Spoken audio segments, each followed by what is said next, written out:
오늘 성경 말씀은 사도행전 4장 1절부터 12절에 있는 말씀입니다. 사도행전 4장 1절부터 12절에 있는 말씀, 신약성경 192면 사도행전 4장 1절부터 12절에 있는 말씀 천천히 찾으시길 바랍니다. 1절부터 제가 봉독해 드리겠습니다.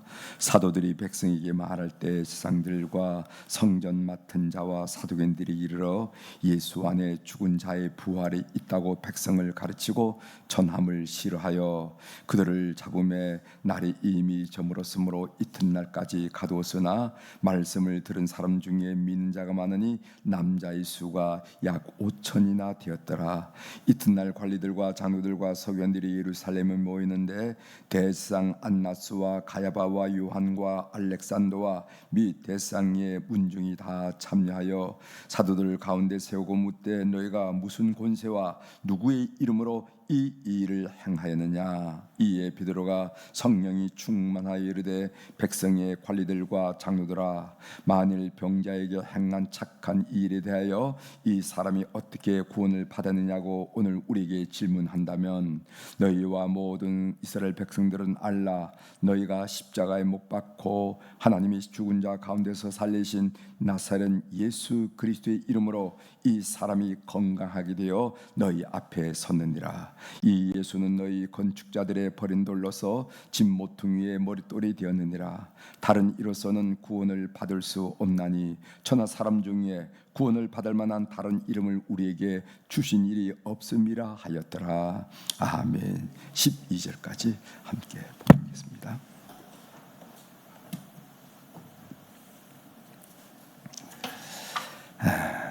사도행전 4장 1절부터 12절에 있는 말씀을 중심으로 주제를 예수 이름 외에는 구원이 없습니다 하는 이야기를 오늘 또 같이 나누려고 합니다. 예수 이름 외에는 구원이 없습니다.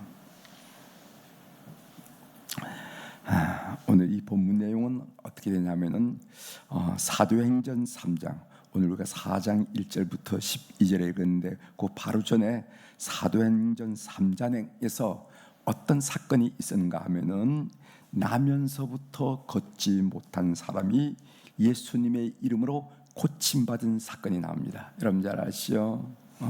나면서부터 성전 앞에 있던 걷지 못해서 구걸하는 그 사람이 베드로와 요한을 보자 한 푼 줍쇼 이렇게 손을 내밀었는데 베드로와 요한이 뭐라고 하냐면은 나 금은은 없다. 내게 있는 것으로 내게 주노니 곧 나사렛 예수의 이름으로 일어나 걸어라 해서 걷게 되었다 한 내용이 3장에 나옵니다. 오늘 본문 4장에서 그 일로 사도들이 체포된 사건이 나옵니다. 이런 현실은 교회가 이제 앞으로 각가지 문제들에 직면할 수 있다는 사실을 우리들에게 보여주고 있어요. 이제 우리가 배울 거지만 이제 사도행전 5장에서 아나니아와 삽비라, 이 교회 안에서 일어난 일이거든요. 아나니아와 삽비라가 누군지 아시죠? 여러분 성경이 아시죠? 사건이 나랍니다. 그 다음에 6장에서는 7지사 이야기가 나옵니다. 7지사, 사도들은 사역을 하고 7지사가 교회를 치료하는데 누구를 뽑을 것인가 7지사가 나오고, 그 다음에 7장에 보면은 그 유명한 스데반 순교 사건이 나오죠. 그러니까 교회는 조용하고 고요한 천국이 아니에요. 어떤 청년이 저는요 교회가 천국인 줄 알고 왔는데 천국이 아니에요. 그래서 그 사모님이 이렇게 얘기했다. 나도 있고 너도 있는데 어떻게 천국이겠니? 이렇게 얘기했다는 거야.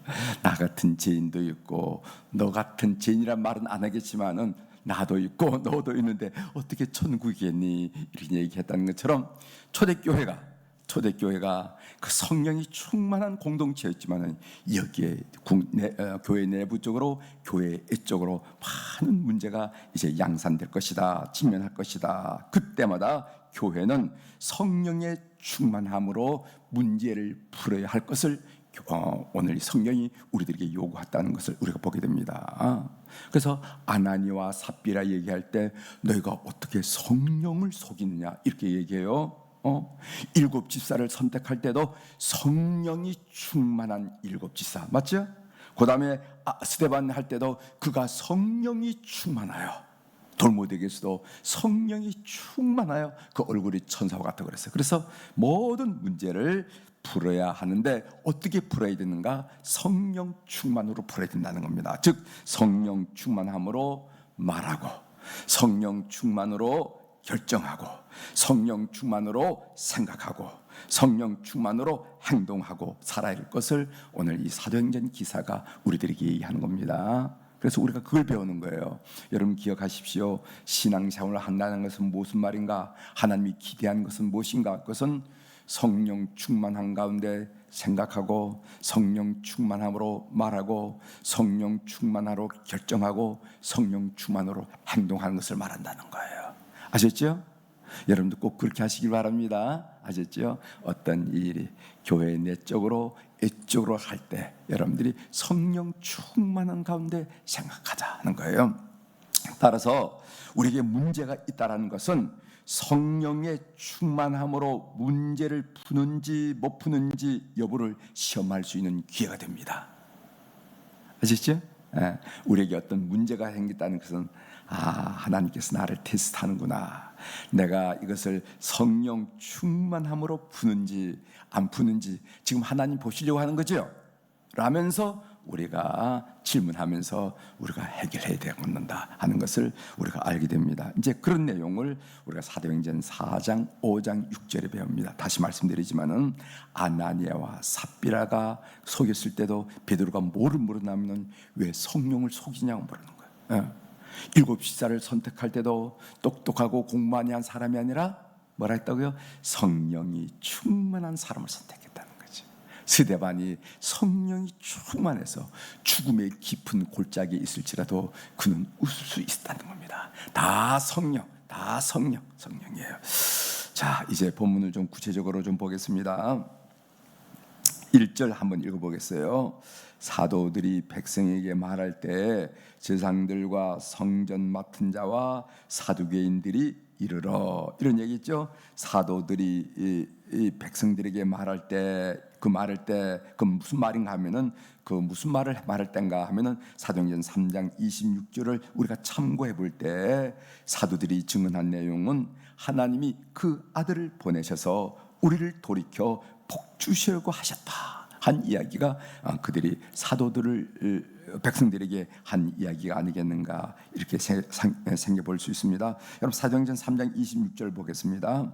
하나님이 그 종을 세워 복 주시려고, 그 종은 예수 그리스도를 말하죠. 하나님이 그 종을 세워 복 주시려고 너에게 먼저 보내서 너희로 하여금 돌이켜 각각 그 악함을 버리게 하셨느니라.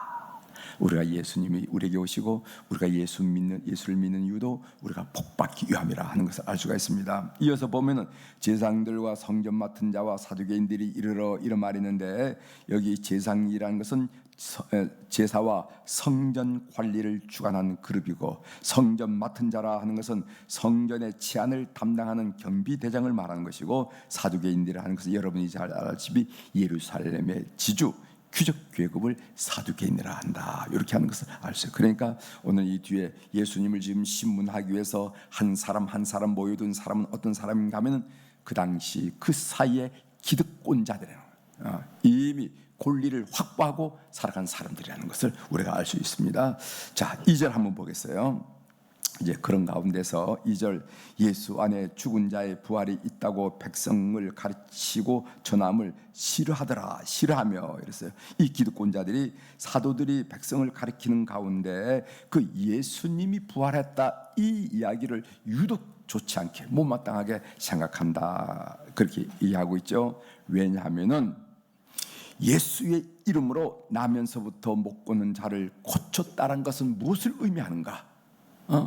예수님의 이름으로 나면서부터 못 걷는 자를 고쳤다 하는 것은 뭐냐면은 예수님이 살아 계셔서 여전히 이 상황을 통치하고 있다는 것을 의미한다는 겁니다. 예수님이 돌아가셨다 끝났다거나 아니면 부활하는데 어디 가신지 모를 정도로 이렇게 휙 떠나고 말았다거나 이런 문제가 해결되는 거예요. 그런데 예수님이 예수의 이름으로 나면서부터 이 사람이 걷게 되었다, 이 말은 무엇을 의미하는가 하면은 예수님이 살아계셔서 부활하셔서 하늘에 승천했지만은 여전히 우리 가운데 이 상황을 통제하고 있다 하는 이 의미라는 겁니다. 그럼 이 의미는 무엇을 의미하는가? 이것은 이제까지 세상을 통치했던 기득권자들이 이미 이제는 예수 그리스도의 시대가 되었기 때문에 자기 시대는 저무는 시대고 의미가 없는 시대라 하는 것을 우리에게 나타난다는 겁니다. 조금은 좀 어렵죠. 예수님이 부활하셔서 여전히 살아 통치한다는 것은 무엇을 의미하는가? 그동안의 기득권을 가지고 이 사회에 영향력을 주고 통치했던 것은 의미가 없어진다는 거예요. 그러니까 이 기득권을 가진 사람들이 부쩍 정신이 들어서 이걸 싫어하게 된다는 겁니다. 그 말씀을 여러분이 이해하실 필요가 있어요. 5절 보겠습니다.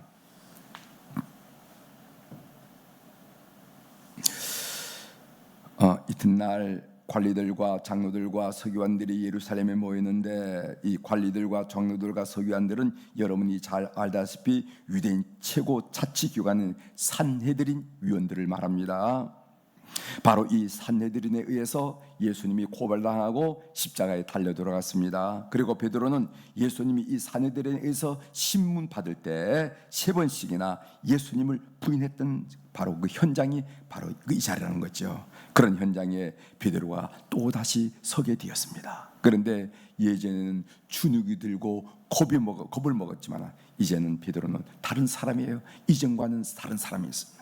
그는 성령의 사람이었던 것입니다. 7절 읽겠습니다. 7절. 사도들을 가운데 세우고 묻되 너희가 무슨 권세와 누구의 이름으로 이 일을 행하였느냐, 이렇게 물어요. 베드로는 이 산헤드린의 질문을 진술합니다.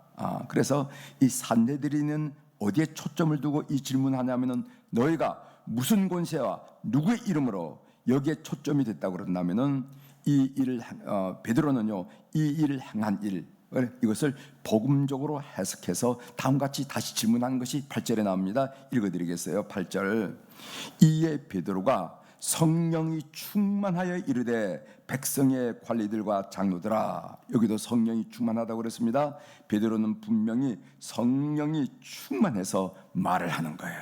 우리가 성도들의 삶이란 것은 성령이 충만해서 생각하고 말하고 결정하고 판단하고 행동한다 하는 말을 조금 전에 말씀드렸거든요. 오늘 베드로 보면은 성령이 충만하여 말했는데 뭐라고 말하냐면은, 다시 말하자면은 교회는 어떤 문제에 봉착하든지 성령의 충만함으로 해결해야 된다는 것을 다시 한번 가르칩니다. 이어서 8절에 9절에 보겠어요. 만일 병자에게 행한 착한 일에 대하여 이 사람이 어떻게 구원을 받았느냐, 오늘 우리에게 질문한다면, 그래서 산헤드린은 무슨 권세로 너가 고쳤느냐 하면서 무슨 권세에 초점을 둬서 질문하는데, 오늘 이 베드로는 그 질문을 어떻게 재해석하고 재진술하는가 하면은, 우리가 그 사람의 안전메일을 고쳤다는 것은 그건 좋은 일인데, 이 사람이 어떻게 구원받았느냐라고 묻는다면은 베드로는 나사렛 예수님의 이름으로 구원받았다고 이어서 얘기하죠. 10절 보겠습니다. 너희와 모든 이스라엘 백성들은 알라. 너희가 십자가에 못 박고 하나님이 죽은 자 가운데서 살리신 나사렛 예수 그리스도의 이름으로 이 사람이 건강하게 되고 너희 앞에 섰느니라, 이렇게 얘기하는 겁니다. 나사렛 예수 그리스도 이름으로 이 일이 행해졌다는 거예요. 그분이 지금도 살아 역사하신다 하는 얘기를 하는 것입니다. 우리도 이런 질문을 받을 수 있으면 좋겠다 하는 생각을 했습니다. 어떻게 당신은 그렇게 심각한 상황에서도 웃을 수가 있습니까? 우리의 삶의 자세를 바라보면서 어떻게 그렇게 심각한 상황에서도 여유가 있고 웃을 수가 있습니까? 어떻게 당신은 그렇게 부도를 맞고서도 재기할 수가 있었습니까? 라고 물을 때, 그때 우리는 이렇게 대답했으면 좋겠다는 겁니다. 예수 그리스도 때문에. 이렇게 그분이 나를 위로하시고 그분이 나에게 능력 주시고 그분이 나에게 비전 주시고 그분이 나에게 힘을 줘서 일어났다, 이렇게 대답할 수 있게 되기를 바랍니다. 그리고 사도는 질병의 치유를 구원의 문제까지 연결시키는 것을 우리가 보게 됩니다. 베드로는 자신들의 무죄를 주장하는 데 관심이 없었어요. 그의 관심은 그들을 다그치는 유대 지도자들의 구원에 관심이었습니다. 그래서 12절에 이런 말씀을 하는 거예요. 12절 읽겠습니다. 다른 이로서는 구원을 받을 수 없나니 천하 사람 중에 구원을 받을 만한 다른 이름을 우리에게 주신 일이 없음이라 하였더라. 여러분, 예수 믿는 목적이 질병의 치유라고 한다면은 병 고침은 예수를 떠나게 됩니다. 예수 믿는 목적이 부자가 되는 것이라면은 돈 벌면은 바쁘다고 예수님을 떠날 수 있어요. 예수 믿는 목적이 좋은 대학, 아들이 좋은 대학을 진학하는 것이라면은 그 대학에 진학하면은요 예수 믿는 것이 시들해집니다. 예수 믿는 목적이 그런 것으로 끝나서는 안 된다는 것입니다.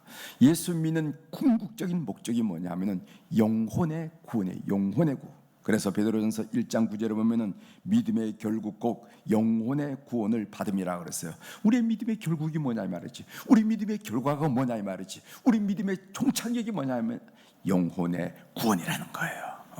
이 사실이 우리가 분명하지 않으면은요 세상에 우리가 부딪히는 문제에 대해서 장악에 대해서 하나님 이 문제 해결해 주시면, 하나님 이 문제를 해결해 주시면 우리 믿음이 거기서 단절될 수 있다는 것을 여러분 아시길 바랍니다.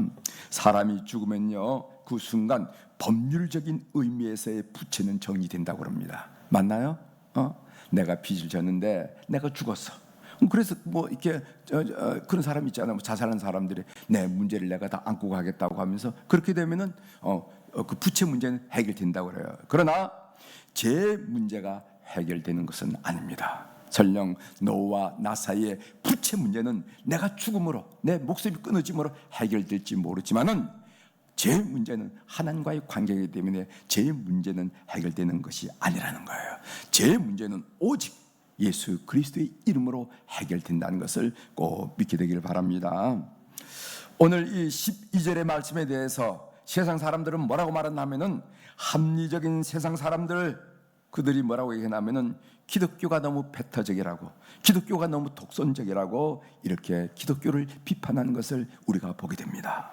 그러나 사도들은 그런 말을 듣지 않으려고 논리적으로, 합리적으로 변론하려고 시도하지 않았어요.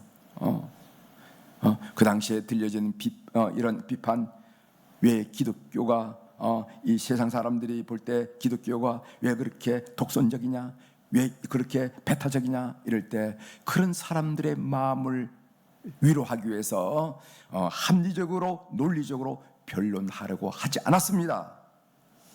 그들은 뭐라고 얘기했냐면은 다만 선포할 뿐이었어요. 다른 이로서는 구원을 받을 수 없나니 천하 사람 중에 구원받을 만한 이름을, 다른 이름을 우리에게 주신 일이 없다 이 말이지.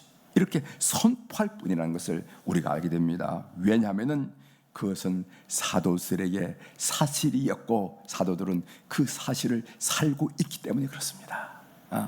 사도들은 그것이 사실이었고 또 사도들은 그 사실을 지금 살고 있기 때문에 그렇다는 거예요. 예수 그리스도를 믿으면 구원받고 예수 그리스도를 믿지 않으면 구원과는 상관이 없어진다는 것을 꼭 기억하는 여러분이 되시길 바랍니다. 제가 대신반 중에 하는 얘기 여러분들 아시죠? 초등학교 때 친한 친구가 있었어요.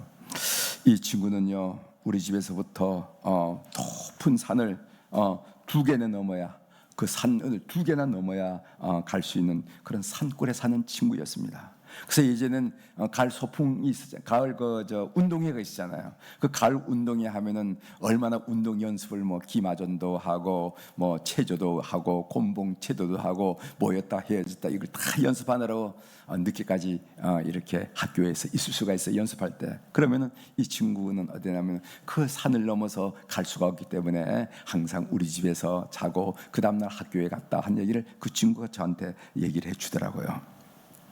이 친구에게 복음을 전하고 싶었습니다. 제가 어린이집 성탄절에 나하고 교회에 한두 번 나갔던 친구였지만은 그 후로는 교회에 다닌다거나 신앙생활을 하지 않은 친구였어요.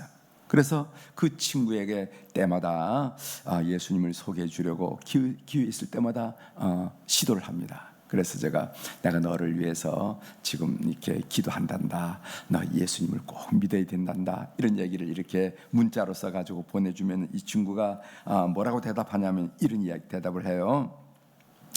산 정상에 오르는 길은 A 코스, B 코스, C 코스, D 코스가 있단다. 김 목사는 A 코스를 선택했으니까 열심히 올라라. 나는 B 코스를 오르고 있을 뿐이야. 우리 각자 열심히 올라서 산 정상에서 만나자. 이렇게 하는 거예요. 여러분 많이 듣던 얘기죠? 그때 나는 늘 그 친구에게 이렇게 문자로 답신합니다. 내가 가는 B 코스는 길이 아니야. 그림자일 뿐이야. 그 끝은 절벽이야. 너 60평생을 넘게 살았으면서도 그거 모르니? 너 그거 알잖아. 너 똑똑한 친구 아니냐? 예수 그리스도만이 길이야 하면서 요한복음 14장 6절 예수께서 이르시되 내가 곧 길이요 진리요 생명이니 나로 말미암지 않고는 예수 그리스도로 말미암지 않고는 아버지께로 올 자가 없느니라. 이렇게 보내면서 또 기도하고 그래요. 근데 여러분들이 경험했듯이 참 전도하는 한 영혼을 구원한다는 것은 참 어려운 것 같아요. 가까울수록 어려운 것 같아요. 가까울수록 어려울 것 같아요. 그런 느낌을 받으면서 제가 이렇게 교제를 하고 또 전도를 하고 이런 일이 있습니다. 여러분 제가 이야기를 여러분 말씀드린 것은 뭐냐 하면은 예수 그리스도만이 다른 길이 없이 유일한 우리의 구원이라는 것을 여러분이 꼭 아시고 이것이 베드로를 비롯한 사도들이 평안한 가운데 다리를 꼬고 앉아서 오늘 제가 이렇게 평안하게 여러분들에게 말하는 것처럼 예수님이 그리스도입니다 라고 얘기한 것이 아니라 번득이리는 그 시선 가운데, 그 사내들인 시선 가운데, 잘못하면 자기 목숨을 잃을 수 있는 그 가운데, 그런 상황에서, 왜? 그의 스승인 예수님은 그렇게 해서 십자가를 지셨기 때문에 그런 가운데서도 예수님만이 우리의 구세주입니다. 다른 이름을 우리에게 주신 적이 없습니다. 예수 그리스도 외에는 구원받을 자가 없습니다. 이렇게 선포했다는 이 놀라운 일을 여러분 오늘 또 마음에 다시 한번 새기는 은혜가 있게 되기를 주의 이름으로 축원합니다. 기도하시겠습니다. 하나님 아버지, 거의 한 40일, 50일 전에 그 스승인 예수님께서 그 사내들의 신문을 받고 또 빌라도에게 고발을 해서 십자가에 달려 돌아가신 그 일, 그 순간이 얼마나 두려웠던지 나는 예수를 모른다고 3번씩이나 부인했던 이 베드로가 똑같은 현장에서 똑같은 상황에서 예수만이 구원자이십니다.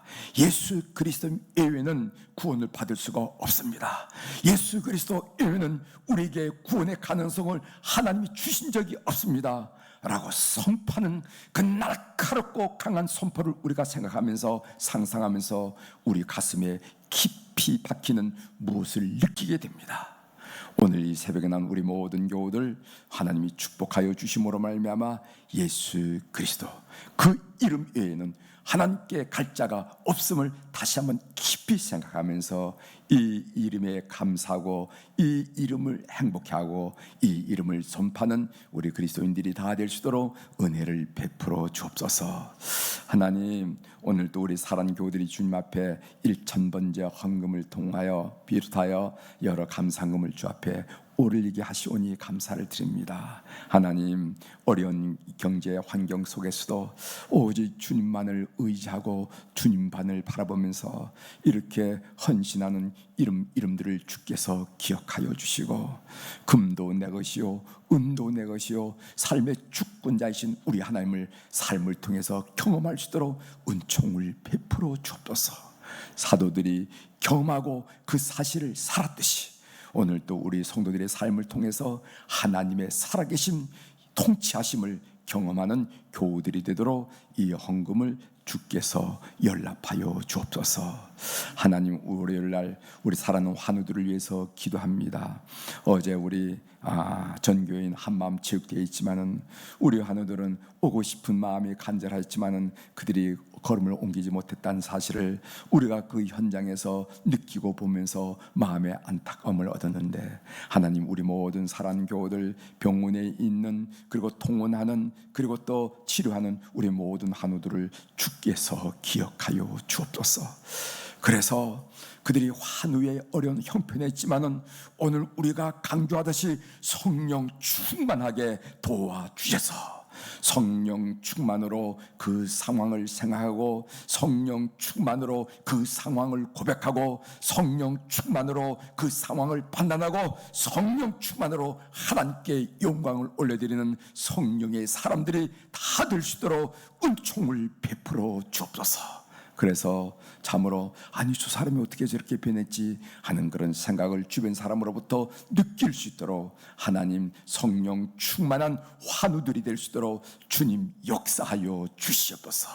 성령이 충만할 때 그 영적으로, 마음으로, 육신적으로 변화와 그리고 개선과 그리고 회복의 역사가 일어날 줄 믿사오니 우리 교우들이 이런 경험을 할 수 있도록 은혜를 베풀어 주옵소서. 오늘 또 하늘의 주권과 땅의 주권을 가진 우리 주님의 이름으로, 그 권세 있는 이름으로 선포합니다. 내 영혼이 잘된 같이 범사가 잘되고 강건한 축복을 이제껏 그래왔듯이 오늘 또 장래도 경험할 수 있도록 우리 사랑하는 교우들을 축복하여 주시옵소서. 감사드리며 예수님의 이름으로 기도 올리옵나이다. 아멘.